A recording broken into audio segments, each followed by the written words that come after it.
Iran তাদের বন্ধ Hormuz প্রণালী খুলে দিল শুধু বাংলাদেশের জন্য। ইরান যখন যুদ্ধে টালমাটাল, হরমুজ প্রণালী বন্ধের কারণে যখন পুরো ইউরোপ চাপে, তখন ইরান বাংলাদেশের জন্য খুলে দিল হরমুজ প্রণালী। বাংলাদেশ সরকার অনুরোধ করেছিল ইরানকে যাতে বাংলাদেশ তেলের সংকটে না পড়ে, সেজন্য ইরান আশ্বস্ত করেছিল। আর অবশেষে যুদ্ধের মাঝেও বাংলাদেশের জন্য হরমুজ প্রণালীতে তেলবাহী জাহাজগুলোকে বাধা দিবে না ইরান। অন্য অনেক দেশের তেলবাহী জাহাজ যেতে না দিলেও বাংলাদেশের জাহাজ ঠিকই যেতে দেওয়া হবে। কিছুদিন ধরে বাংলাদেশের তেলের পাম্পগুলোতে লম্বা লাইন দেখা যাচ্ছে। যদিও সরকার থেকে বারবার বলা হয়েছে বাংলাদেশে এখনো তেলের ঘাটতি দেখা যায়নি, তবুও তেলের জন্য গাড়িদের লম্বা লাইন ছিল চোখে পড়ার মতো। তাই বাংলাদেশ সরকার যোগাযোগ করে ইরানের সাথে যাতে বাংলাদেশের জ্বালানি তেলের সংকট না হয় আর অসাধু ব্যবসায়ীরা সুযোগ না নিতে পারে। সরকার থেকে হরমুজ প্রণালী দিয়ে বাংলাদেশের তেল ও এলএনজি বহনকারী জাহাজের নিরাপদ চলাচলের নিশ্চয়তা চেয়ে ইরানের সঙ্গে যোগাযোগ করে। এতে সম্মতি দেয় ইরান। সাথে তারা এটাও জানিয়ে দেয় বাংলাদেশের জ্বালানিবাহী জাহাজ হরমুজ প্রণালীতে প্রবেশের আগেই তা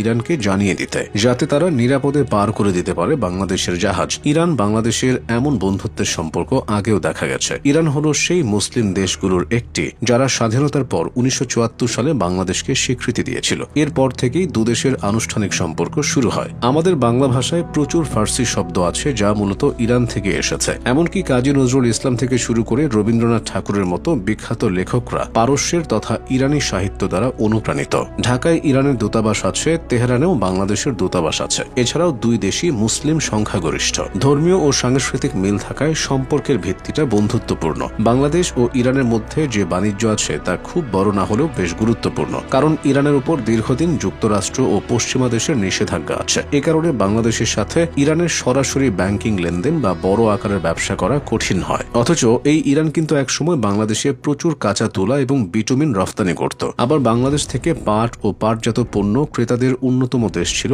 ইরান। এছাড়া বাংলাদেশ ইরান থেকে কিছু শিল্প কাঁচামাল, ফলমূল, বিশেষ করে খেজুর আমদানি করে, আর তৈরি পোশাক, চা, ওষুধ, চামড়াজাত পণ্য রফতানি করে। তবে এই বাণিজ্যের পরিমাণ বছরে সাধারণত কয়েকশো মিলিয়ন ডলারের মধ্যে থাকে। এছাড়া ইরান বিশ্বের অন্যতম বড় গ্যাস ও তেল মজুতকারী দেশ। আমাদের দেশও জ্বালানির সংকটে ভোগে। তাই কয়েক বছর আগে আলোচনা হয়েছিল বাংলাদেশ কি ইরান থেকে তেল বা গ্যাস নিতে পারে কিনা, কিন্তু আন্তর্জাতিক নিষেধাজ্ঞার কারণে সেটা বাস্তবে এগোয়নি। না হলে আজ ইরান বাংলাদেশকে সবচেয়ে বেশি সহযোগিতা করত উঠে দাঁড়াতে। ইরান প্রায়ই বাংলাদেশি শিক্ষার্থীদের জন্য স্কলারশিপ দেয়। 2012 সালে ইরানের তৎকালীন প্রেসিডেন্ট মাহমুদ আহমাদিনেজাদ ঢাকা সফর করেছিলেন। 2013 সালে ইরান বাংলাদেশের সাথে কৃষি খাতে একে অপরকে সাহায্য করার জন্য একটি চুক্তি করে, যা আমাদের কৃষিপণ্য কেনাবেচায় সাহায্য করেছে। তবে বাংলাদেশ সবসময় সরাসরি ইরানের পাশে গিয়ে দাঁড়াতে পারে না কূটনৈতিক কারণে। জাতিসংঘে বাংলাদেশ শান্তিপূর্ণ সমাধানের কথা বলে সবসময়। ইরান সবসময় রোহিঙ্গাদের উপর হওয়া অত্যাচারের প্রতিবাদ করেছে এবং আন্তর্জাতিক মঞ্চে বাংলাদেশকে সমর্থন দিয়েছে।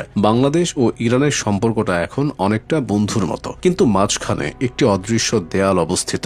আর সেই দেয়ালটা কি সেটা সকলেরই জানা। যদি ভবিষ্যতে ইরানের উপর নিষেধাজ্ঞা কমে, তবে জ্বালানি খাতে বড় সহযোগিতা হতে পারে, বাণিজ্য বাড়তে পারে, সরাসরি শিপিং ও ব্যাংকিং সহজ হতে পারে এবং বাণিজ্যের এক বিশাল উৎস হতে পারে।